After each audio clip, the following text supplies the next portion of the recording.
Welcome to my World History Notes, where I read from the book I wrote to teach homeschoolers world history. A Bible believer looks at world history. You can purchase the book on lulu.com, amazon.com, the Bible Baptist bookstore. Just follow me here. And if you're of a mind, subscribe to my channel. Now, we're talking about the between World War I and World War II, the rise of fascism, and now we're going to talk a little bit about Japan today.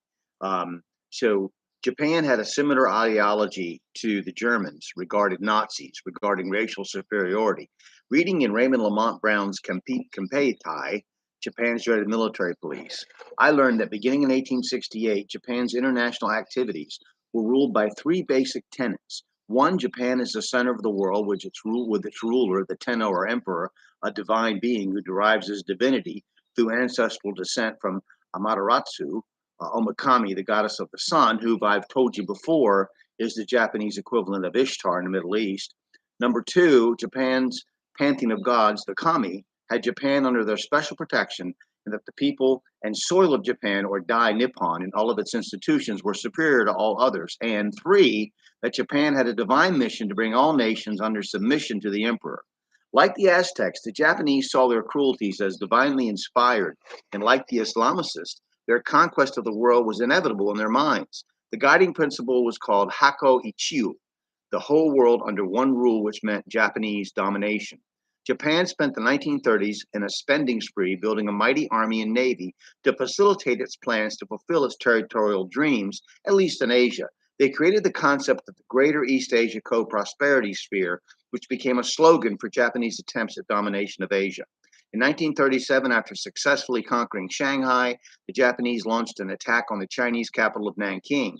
As outlined in Irish Chang's The Rape of Nanking, Japanese soldiers began a, quote, orgy of cruelty seldom, if ever, matched in world history. What they did in this city is more akin to what the Mongols did in Central Asia hundreds of years before. Chinese people were gunned down by machine gun and used for bayonet practice, even being soaked with gasoline and burned alive. The streets of the city were littered with corpses and stunk with the decay of rotting flesh for months.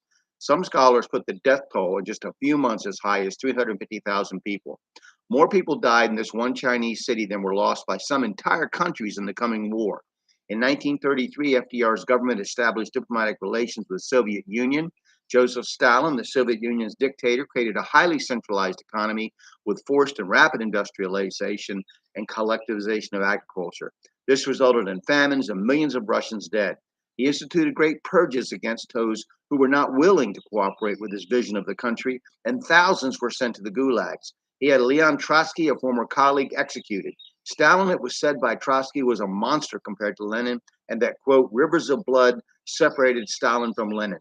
Although he supported the Republicans in the Spanish Civil War of 1936 against the nationalists supported by fascist Germany and Italy, after Great Britain and France signed the Munich Agreement with Hitler, he began to seek cooperation with Hitler. And we're going to talk about that coming up in another class. And so now to sum up, we have several monsters coiled and ready to strike. There is the fading British Empire, a suspicious and vengeful France, a Germany dominated by a madman, a Japan desiring domination of at least Asia, if not the world, led by a demonic emperor who believed he was descended from a devil, a bloodthirsty communist dictator, and an American president not sure which evil work is in the best interest of his country, the traditional alliance with Great Britain or his preference for policy favoring China. All are preparing for war. World War I didn't actually end the combatants, just took a breather with some of the players changing sides. The coming war would take the lives of 60 million people in a horror of bloodshed unprecedented in human history. Before the war and during it, Hitler would be responsible for the death of 6 million Jews in what is called the Holocaust. Japan is credited with killing 10 million Chinese, although many were probably killed in the Civil War and disputes between warlords as well. And Stalin is given credit with killing 40 million Russians.